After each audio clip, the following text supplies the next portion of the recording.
नमस्कार दोस्तों, स्वागत है आपका हमारे YouTube चैनल जीके ट्रैकर पे। देखिए फ्रेंड्स, आज के इस वीडियो में हम बात करेंगे जो हमारी एक सीरीज़ है जीके रिवीजन सीरीज़, जिसमें हम जीके के प्रीवियस ईयर क्वेश्चंस को यहाँ पे कवर कर रहे हैं। ये हमारा संविधान का 15वां पार्ट होगा। अगर आपने इससे पहले के वीडियोस को नहीं देखा है अपने जीके के रिवीजन के लिए, तो आप उनको जाके देख सकते हैं। टॉपिक वाइज हम यहाँ पे जीके के पिछले वर्षों में पूछे गए क्वेश्चंस को अतिरिक्त तथ्यों के साथ यहाँ पे कवर कर रहे हैं, जिससे आपकी थ्योरी और आपकी प्रैक्टिस साथ साथ में कवर हो जाए। इससे पहले के वीडियो में संविधान की अगर हम बात करें तो हमने संवैधानिक विकास को कवर किया, हमने संविधान सभा को कवर किया, नागरिकता को कवर किया है, मौलिक कर्तव्य, मौलिक अधिकार, नीति निर्देशक तत्व, इनके बारे में हम पढ़ चुके हैं। कल के वीडियो में हमने राष्ट्रपति से रिलेटेड क्वेश्चंस को देखे थे, वहीं से क्वेश्चंस को आगे बढ़ाएंगे। कुछ और क्वेश्चन आपके बचे हुए हैं राष्ट्रपति से रिलेटेड, उनको यहाँ पे खत्म करेंगे। इन दो वीडियो में, जो कल वाला था और जो आज की है, इसमें आपके राष्ट्रपति से पूछे गए सभी क्वेश्चन यहाँ पर आपको मिल जाएंगे। तो चलिए दोस्तों, आज की क्लास को शुरू करते हैं। आज का हमारा पहला प्रश्न है, राष्ट्रपति लोकसभा को कब भंग कर सकते हैं। देखिए, राष्ट्रपति को यह अधिकार है कि वो लोकसभा को भंग कर सकते हैं, लेकिन उनकी शक्तियां सीमित हैं। जैसे हमने कल भी बात करी थी, राष्ट्रपति भंग तो कर सकते हैं, लेकिन जो केंद्रीय मंत्रिमंडल है उसकी सिफारिश पर वो भंग कर सकते हैं। तो इसे आपको याद करना है, ठीक है। लोकसभा और राज्यसभा की संयुक्त बैठक किसके द्वारा आहूत की जाती है। यानी जो राज्यसभा और लोकसभा की संयुक्त बैठक होती है, आर्टिकल 108 के तहत कौन बुलाता है? ये बुलाता है भारत का राष्ट्रपति। ऑप्शन ए हमारा सही आंसर हो जाएगा। अगर किसी विधेयक के ऊपर कोई विवाद हो जाता है, वो पास नहीं हो पाता है, एक सदन पास कर देती है, दूसरा नहीं करता है, तो ऐसी कंडीशन में राष्ट्रपति को यह अधिकार है कि आर्टिकल 108 के तहत वो संयुक्त अधिवेशन बुला सकता है। इसको लेकर आपको एक बहुत ही इंपॉर्टेंट बात को याद करना है। जो ये संयुक्त बैठक होती है दोनों सदनों की, इसकी अध्यक्षता कौन करता है? इसकी अध्यक्षता लोकसभा का अध्यक्ष करता है, राज्यसभा का सभापति नहीं करता है, ठीक है। अगर लोकसभा का अध्यक्ष प्रेजेंट नहीं है, उपस्थित नहीं है, तो फिर कौन करेगा? लोकसभा का उपाध्यक्ष। अगर लोकसभा का उपाध्यक्ष भी नहीं है तो राज्यसभा का उपसभापति करेगा, सभापति कभी भी नहीं करेगा, ठीक है। और अगर उपसभापति भी नहीं है तो दोनों सदनों में जो श्रेष्ठ होगा या जो सबसे एक्सपीरियंस सांसद होंगे, उनका चयन किया जाएगा अध्यक्षता करने के लिए। किसी भी कंडीशन में राज्यसभा का सभापति संयुक्त अधिवेशन की अध्यक्षता नहीं करता है, ठीक है। नेक्स्ट है हमारा अनुच्छेद 108 के अंतर्गत लोकसभा और राज्यसभा की संयुक्त बैठक आहूत की जा सकती है, तो कौन बुला सकता है? केवल राष्ट्रपति, ठीक है। नेक्स्ट है हमारा, निम्न में से कौन सी अभिव्यक्ति भारत के संविधान के अनुच्छेद 108 के अंतर्गत दोनों सदनों की संयुक्त बैठक आहूत करने की सूचना के संबंध में उचित है? हम जानते हैं कि राष्ट्रपति 108 के तहत संयुक्त अधिवेशन बुला सकते हैं। ये उनकी किस शक्ति से रिलेटेड है कि राष्ट्रपति का आशय है या उनकी, यानी कि उनका इंटेंशन है, राष्ट्रपति का निर्देश, राष्ट्रपति की सहमति या राष्ट्रपति का विवेक। तो राष्ट्रपति को ना निर्देश देना होता है कि संयुक्त बैठक बुलाइए, राष्ट्रपति की ना सहमति लेनी होती है, ना राष्ट्रपति का यहाँ पर विवेक काम करता है। ये राष्ट्रपति के आशय से संबंधित है, राष्ट्रपति के इंटेंशन से संबंधित है। उनको लगता है कि विवाद उत्पन्न हो गया है तो वो इसको बुला सकते हैं, ठीक है। तो ऑप्शन ए इसका सही आंसर है और 2020 में ये क्वेश्चन आया था। नीचे दो वक्तव्य दिए गए हैं, चलिए दोनों को पढ़ते हैं। राष्ट्रपति संसद का भाग है, ये सही है। संसद के दोनों सदनों द्वारा पारित विधेयक बिना राष्ट्रपति की स्वीकृति के कानून नहीं बन सकता है, तो ये वाला स्टेटमेंट भी यहाँ पर सही है। तो कथन भी सही है और कारण भी सही है। जो संविधान बने, जो हमारा संसद बनी है, संसद 3 तत्वों से मिलकर बनी है, जिसमें आपका राष्ट्रपति, राज्यसभा और लोकसभा है। जब कोई विधेयक कानून बनना होता है, दोनों सदनों से पारित होना आवश्यक है, उसके बाद राष्ट्रपति के हस्ताक्षर उस पर होने आवश्यक है, यानी उनकी स्वीकृति आवश्यक है। तो यहाँ पर आपका सही आंसर हो जाएगा ऑप्शन ए, कि ए और आर दोनों सही हैं। जो कारण है आर है वो कथन का सही स्पष्टीकरण है। एक विधेयक जो संसद में प्रस्तुत किया जाता है कौन सी क्रिया के बाद अधिनियम बन जाता है? तो कब बनता है वो अधिनियम? अधिनियम तब बनता है जब राष्ट्रपति अपनी सहमति उसे दे देता है। ठीक है, यही है फाइनल जहां पर वो अधिनियम बनना होता है। भारत के राष्ट्रपति ने जिस एकमात्र मामले में वीटो की शक्ति का प्रयोग किया था वो कौन सी है? देखिए, वीटो की शक्ति भारत के राष्ट्रपति को प्राप्त है, जिसमें सबसे जो पॉपुलर वीटो की पावर है वो है पॉकेट वीटो। ठीक है, पॉकेट वीटो के दौरान राष्ट्रपति के पास अगर कोई विधेयक जाता है तो राष्ट्रपति उसको अनिश्चित काल के लिए अपने पास रोक लेता है, ना उस पर सहमति देता है, ना उसे पुनर्विचार के लिए लौटाता है, अपने पास रोक लेता है। उसे बोला जाता है पॉकेट वीटो। इसका इस्तेमाल किया गया था केवल एक बार भारतीय डाकघर संशोधन विधेयक के मामले में 1986 में उस समय के राष्ट्रपति ज्ञानी जेल सिंह के द्वारा इसका इस्तेमाल किया गया था। इन्होंने इस विधेयक को ना तो पुनर्विचार के लिए लौटाया, ना इसको अपनी सहमति दी, बस इसे उन्होंने अपने पास रखा, अपने पास रोक के रखा। निम्न में से किस राष्ट्रपति ने एक शक्ति का प्रयोग किया था जिसे संवैधानिक शब्दावली में जेबी निषेधाधिकार बोला जाता है? यानी पॉकेट वीटो की बात हो रही है। किसने इस्तेमाल करी थी? ज्ञानी जेल सिंह ने। ठीक है, नेक्स्ट है, भारतीय संविधान के किस अनुच्छेद के अंतर्गत राष्ट्रपति संसद के दोनों सदनों के द्वारा पारित किसी बिल पर अपनी स्वीकृति रोक सकते हैं? तो कौन से अनुच्छेद के तहत राष्ट्रपति अपनी स्वीकृति को रोक सकते हैं? राइट आंसर है आर्टिकल 111। आर्टिकल 111 कहता है कि कोई भी कानून तब बनेगा जब उस पर राष्ट्रपति के हस्ताक्षर होंगे। राष्ट्रपति को यह अधिकार है कि जब उनके पास कोई विधेयक जाएगा वो उसे अपनी स्वीकृति देंगे या अपने पास रोक लेंगे या पुनर्विचार के लिए लौटा देंगे। ठीक है, तो ये सब किसमें बताया गया है? आर्टिकल 111 में बताया गया है। अगर राष्ट्रपति, जैसे मैंने आपको कल भी बोला, किसी विधेयक को पुनर्विचार के लिए मान लीजिए लौटा देते हैं मंत्रिपरिषद के पास, वो विधेयक वापस जाएगा। अगर संसद ने बिना उसमें कुछ चेंज किए भी अगर उसे वापस पास कर दिया और वो दोबारा से राष्ट्रपति पर आ गया, राष्ट्रपति अब उसको ना रोक सकता है न पुनर्विचार के लिए लौटा सकता है, उसे अब पारित करना ही होगा। ठीक है, तो इसको भी याद करना है। निम्न में से किस विषय पर राष्ट्रपति के लिए मंत्रिपरिषद से सलाह लेना आवश्यक नहीं है? तो मंत्रिपरिषद से सलाह लेते हैं राष्ट्रपति, उन्हीं के अनुसार वो काम करते हैं, लेकिन इनमें से किस मैटर में उनकी सलाह की आवश्यकता नहीं होती है? सही आंसर है विधेयकों पर स्वीकृति देना। विधेयकों पर स्वीकृति देना यह आर्टिकल 111 के तहत राष्ट्रपति का अधिकार है कि वो किस पर स्वीकृति देना चाहते हैं, किसको लौटाना चाहते हैं, किस पर कोई निर्णय नहीं लेना चाहते। इसके लिए मंत्रिपरिषद से उन्हें सलाह की आवश्यकता नहीं है। बाकी राजदूतों की नियुक्ति करने में मंत्रिपरिषद की सलाह से होते हैं।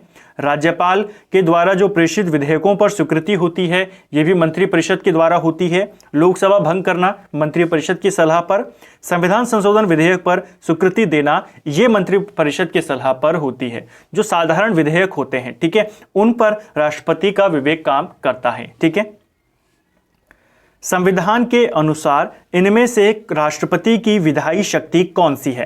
तो इनमें से राष्ट्रपति की विधायी शक्ति है आपकी अध्यादेश जारी करना। ऑप्शन डी हमारा सही आंसर हो जाएगा। राष्ट्रपति का कानूनी अगर हम शक्ति की बात करें वो है अध्यादेश जारी करना। राष्ट्रपति 123 अनुच्छेद के तहत, जो आर्टिकल 123 है उसके तहत आपके ऑर्डिनेंस जारी कर सकते हैं। ठीक है, राष्ट्रपति उन विषयों पर ऑर्डिनेंस जारी कर सकते हैं, ऐसे विषय जिनके ऊपर संसद को कानून बनाने का अधिकार है और संसद सत्र में नहीं है, तब राष्ट्रपति अध्यादेश जारी कर सकते हैं। जब केंद्रीय मंत्रिमंडल ने वर्ष 2002 में चुनावी सुधारों पर अध्यादेश में बिना किसी बदलाव के उसे राष्ट्रपति को वापस भेजा, तब उसे राष्ट्रपति ने भारतीय संविधान के कौन से अनुच्छेद के अंतर्गत उसे अपनी सहमति दी थी? यानी मंत्रिपरिषद एक ऑर्डिनेंस लेकर आई, ऑर्डिनेंस मंत्रिपरिषद लेकर आती है, लेकिन उसे पारित कौन करेगा? वो संसद से पारित नहीं होता, ऑर्डिनेंस राष्ट्रपति जारी करते हैं। तो ये ऐसा ही एक ऑर्डिनेंस 2002 में आया था जिसे राष्ट्रपति ने आर्टिकल 123 के तहत जारी किया था।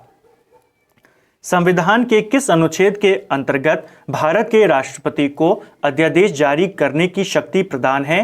फिर से वही क्वेश्चन है, बहुत बार ये आता है। आर्टिकल 123। राष्ट्रपति द्वारा जारी अध्यादेश संसद के सत्र शुरू होने के बाद कितने समय तक रखा जाना आवश्यक है? देखिए, जब कोई अध्यादेश जारी किया जाता है राष्ट्रपति के द्वारा, वो तब होता है जब संसद सत्र में नहीं है। मान लीजिए संसद का सत्र शुरू हो जाता है, तो सत्र शुरू होने के 6 हफ्ते के अंदर अंदर उसे आपको सदन में रखना होता है, उस अध्यादेश को, और उसे वहां से पारित करवाना होता है 6 हफ्ते के अंदर अंदर। अगर सदन शुरू हो गया, अध्यादेश आप 6 हफ्ते के अंदर सदन में आप पारित नहीं करा पाए, तो वो फिर रद्द हो जाता है। इसे आपको याद करना है, ठीक है। समय सीमा कब तक है उसकी? सत्र शुरू होने के बाद 6 हफ्ते के अंदर अंदर उसे आपको संसद से पारित करवाना होता है। नेक्स्ट है हमारा, निम्नलिखित में से किनकी नियुक्ति भारत के राष्ट्रपति के द्वारा की जाती है? तो भारत का राष्ट्रपति इनमें से किसकी नियुक्ति करता है? वित्त आयोग के अध्यक्ष की, और जो यूनियन टेरिटरीज के मुख्यमंत्री होते हैं इनकी नियुक्ति राष्ट्रपति करते हैं। योजना आयोग के जो उपाध्यक्ष होते हैं इनकी नियुक्ति प्रधानमंत्री के द्वारा की जाती है, ठीक है। तो इसे आपको याद करना है। तो केवल 1 और 3 यहां पर सही आंसर है। निम्नलिखित में से राष्ट्रपति किसकी नियुक्ति करते हैं? तो राष्ट्रपति यहां पर उपयुक्त सभी की नियुक्ति करते हैं, ठीक है। जो भारत का महान्यायवादी होता है, अटॉर्नी जनरल, उसकी नियुक्ति राष्ट्रपति करते हैं आर्टिकल 76 के तहत। जो नियंत्रक एवं महालेखा परीक्षक होते हैं, जो कैग होते हैं, CAG, ठीक है, इनकी नियुक्ति राष्ट्रपति करते हैं 148 आर्टिकल के तहत। और राज्यों के राज्यपालों की नियुक्ति भी राष्ट्रपति करते हैं आर्टिकल 155 के तहत। तो इसे आपको याद करना है, पूछा जाता है, ठीक है। निम्न में से भारत का राष्ट्रपति किसकी नियुक्ति नहीं करता है? तो आप क्वेश्चन को देखते ही पहचान जाएंगे अगर आपने अच्छे से पढ़ा होगा, संविधान को अच्छे से समझा होगा। देखिए, इनमें से राष्ट्रपति किसकी नियुक्ति नहीं करता है? उपराष्ट्रपति की नियुक्ति नहीं करता है, क्योंकि आप जानते हैं उपराष्ट्रपति का निर्वाचन होता है, दोनों सदनों के सभी सदस्य उसमें वोटिंग करते हैं और तब उपराष्ट्रपति चुना जाता है। बाकी राज्यपाल को अगर नियुक्त करना हो, प्रधानमंत्री की नियुक्ति, मुख्य निर्वाचन आयुक्त की नियुक्ति, सब राष्ट्रपति के द्वारा होते हैं। उपराष्ट्रपति को राष्ट्रपति नियुक्त नहीं करता। संविधान असाधारण परिस्थितियों में राष्ट्रपति को राज्यपाल के कृत्यों के निर्वहन हेतु उपबंध कर सकता है। कौन सा वो आर्टिकल है उसके बारे में आपने बताना है, जो असाधारण परिस्थितियों में राष्ट्रपति को राज्यपाल के कृत्यों के लिए निर्वहन करने के लिए उपबंध वहां पर कर सकता है। राइट आंसर है हमारा आर्टिकल 160। ऑप्शन ए इसका सही आंसर है। भारतीय संविधान भारत के राष्ट्रपति को अधिकार नहीं देता है। तो कौन सा अधिकार है जो राष्ट्रपति को नहीं है? सही आंसर है राज्यों के मुख्यमंत्री की नियुक्ति का। जो संघ शासित राज्य है वहां पर मुख्यमंत्री अगर बनाना हो तो राष्ट्रपति काम करता है, अदरवाइज जो नॉर्मल राज्य है वहां पर यह काम राज्यपाल का है। भारतीय संविधान का कौन सा अनुच्छेद राष्ट्रपति को उच्चतम न्यायालय से परामर्श करने की शक्ति प्रदान करता है? कल मैंने आपको कुछ आर्टिकल्स बताए थे, जिसमें एक आर्टिकल था आर्टिकल 143, जिसमें राष्ट्रपति सुप्रीम कोर्ट से सलाह ले सकता है। राइट आंसर है ऑप्शन सी।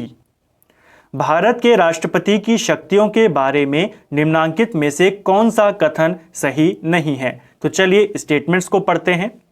राष्ट्रपति को सर्वोच्च न्यायालय के परामर्श को स्वीकार करना चाहिए, पहला ही स्टेटमेंट गलत हो गया। राष्ट्रपति सुप्रीम कोर्ट से परामर्श ले सकते हैं आर्टिकल 143 के तहत, ये उनका अधिकार है, उनकी शक्तियां हैं, लेकिन उनके परामर्श को स्वीकार करें ऐसा कोई भी सिस्टम नहीं है, ऐसा वो उनका बाध्य नहीं है कि राष्ट्रपति को वो जो परामर्श देगा सुप्रीम कोर्ट उन्हें स्वीकार करना ही होगा। वो फिर राष्ट्रपति के ऊपर डिपेंड करता है, ठीक है, तो वो बाध्यकारी नहीं है। बाकी सारे आपके सही हैं। भारत के राष्ट्रपति को यह अधिकार नहीं प्राप्त है।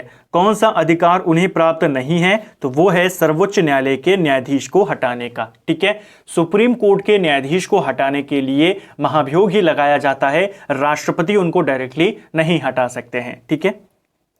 राष्ट्रपति की क्षमा आदि की शक्ति एक किस प्रकार की शक्ति है? तो राष्ट्रपति की जो क्षमादान की शक्ति है आर्टिकल 72 के तहत जो उनको प्राप्त है, ये आपकी एक न्यायिक शक्ति है, ठीक है।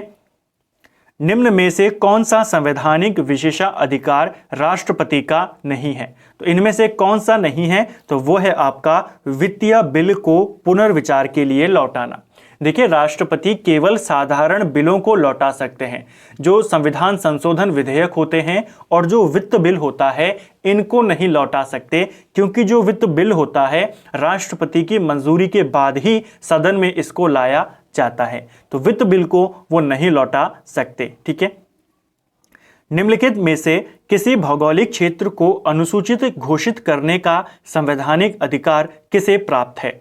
किसी भी क्षेत्र को अनुसूचित क्षेत्र घोषित करने का अधिकार भारत के राष्ट्रपति को है। संसद के लिए राष्ट्रपति का अभिभाषण कौन तैयार करता है? देखिए, जब राष्ट्रपति संसद में अपना अभिभाषण देते हैं, कब कब राष्ट्रपति के अभिभाषण होते हैं? दो कंडीशन है। पहला, हर साल जब सत्र शुरू होता है संसद का, तो हर साल का जो पहला सत्र है, पहला दिन, उसको संबोधित करेंगे, उसमें अपना अभिभाषण देंगे। और जब नई लोकसभा चुनकर आती है, उसका जो पहला सत्र होता है, उसमें राष्ट्रपति का अभिभाषण होता है। उनका ये अभिभाषण केंद्रीय मंत्रिमंडल तैयार करता है। ठीक है, क्योंकि केंद्रीय मंत्रिमंडल में ही वास्तविक शक्तियां हैं, वही सारे कार्य करता है।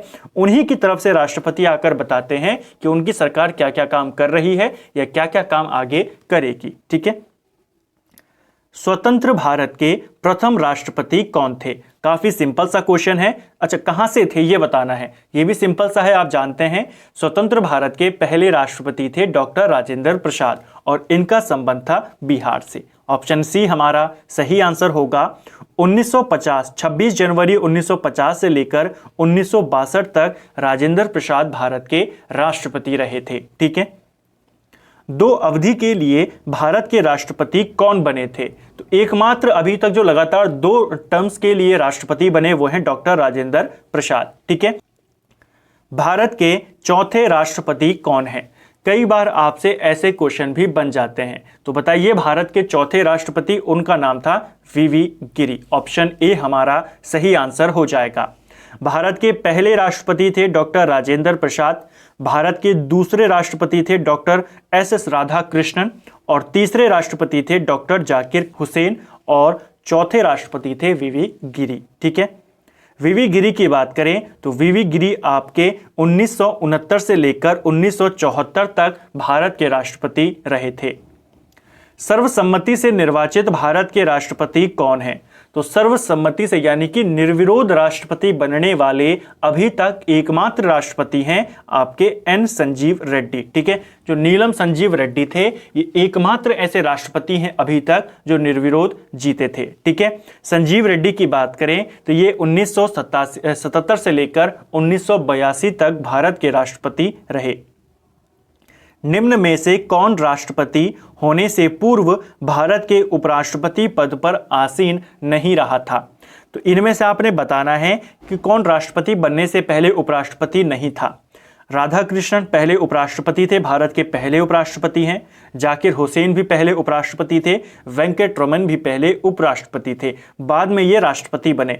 नीलम संजीव रेड्डी ये पहले लोकसभा के अध्यक्ष थे और बाद में जाके ये राष्ट्रपति बने। ठीक है, तो इसको आपको याद करना है। निम्नलिखित में से कौन से भारतीय राष्ट्रपति लोकसभा अध्यक्ष भी रहे हैं? तो लोकसभा अध्यक्ष से राष्ट्रपति बनने वाले व्यक्ति हैं नीलम संजीव रेड्डी। ठीक है, इनका नाम आपको याद करना है, पेपर में पूछा जाता है। ठीक है। निम्नलिखित भारत के राष्ट्रपतियों में से कौन दार्शनिक राजा अथवा दार्शनिक शासक के रूप में जाना जाता है? तो दार्शनिक राजा या दार्शनिक शासक ये बोला जाता है डॉक्टर सर्वपल्ली राधाकृष्णन को। भारत के निम्नलिखित राष्ट्रपतियों में से कौन ट्रेड यूनियन आंदोलन से संबंध रहा था? तो ट्रेड यूनियन आंदोलन से जुड़ा हुआ कौन सा राष्ट्रपति थे? वे थे वीवी गिरी। वीवी गिरी जो चौथे राष्ट्रपति थे, 69 से लेकर 74 तक राष्ट्रपति रहे। जो अखिल भारतीय ट्रेड यूनियन कांग्रेस है उसके ये 2 बार अध्यक्ष रहे थे। भारत के किस राष्ट्रपति को मिसाइल मैन की संज्ञा दी जाती है? काफी सिंपल सा क्वेश्चन है। मिसाइल मैन बोला जाता है डॉक्टर एपीजे अब्दुल कलाम को। ठीक है, ये 2002 से लेकर 2007 तक भारत के राष्ट्रपति रहे थे। नेक्स्ट है हमारा, भारत के निम्न मुख्य न्यायाधीशों में से किस एक राष्ट्रपति के रूप में कार्य किया था? तो भारत के मुख्य न्यायाधीश चीफ जस्टिस ऑफ इंडिया जो राष्ट्रपति भी बने वो थे justice M Hidayatullah, option B.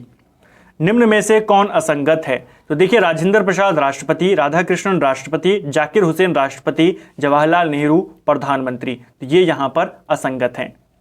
निम्न में से कौन से राष्ट्रपति सर्वोच्च न्यायालय में उपस्थित हुए जब सर्वोच्च न्यायालय राष्ट्रपति के निर्वाचन विवाद की सुनवाई कर रहा था? तो राष्ट्रपति के निर्वाचन से संबंधित जो विवाद होता है उनका निपटारा सुप्रीम कोर्ट करता है। ऐसे ही विवाद का जब निपटारा किया जा रहा था 1969 में, तो उस समय राष्ट्रपति जिनको सुप्रीम कोर्ट में उपस्थित होना पड़ा वे थे वीवी गिरी, ऑप्शन बी। नेक्स्ट है, राष्ट्रपति भवन को डिजाइन किया गया था। देखिए, राष्ट्रपति भवन का डिजाइन बनाया था एडविन लुटियंस के द्वारा बनाया गया था, ऑप्शन सी हमारा सही आंसर होगा।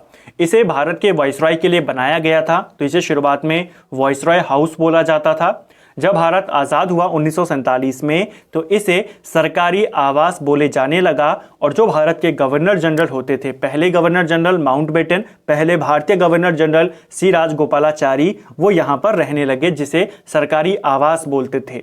1950 में डॉक्टर राजेंद्र प्रसाद भारत के पहले राष्ट्रपति बने और फिर इसे राष्ट्रपति भवन के नाम से जाना जाने लगा, तो इसे भी आपको याद करना है, ठीक है। तो फ्रेंड्स, ये था हमारा संविधान रिवीजन सीरीज का। आज हमने 15वां भाग कवर किया है। राष्ट्रपति से अभी तक पेपर में जितने आपके क्वेश्चन पूछे गए हैं उन सब क्वेश्चंस को हम यहाँ पे कवर कर चुके हैं। नेक्स्ट पार्ट जो इसका आएगा उसमें हम बात करेंगे उपराष्ट्रपति के बारे में। उम्मीद करता हूं आपको आज का वीडियो पसंद आया होगा। अगर आपको ये वीडियो पसंद आया है, वीडियो को लाइक करें। अगर आप चैनल पर पहली बार आए हैं, चैनल को सब्सक्राइब करें, अपने दोस्तों के साथ शेयर करें। वीडियो आपको कैसा लगा कमेंट बॉक्स में हमें ज़रूर बताएं। Thank you friends.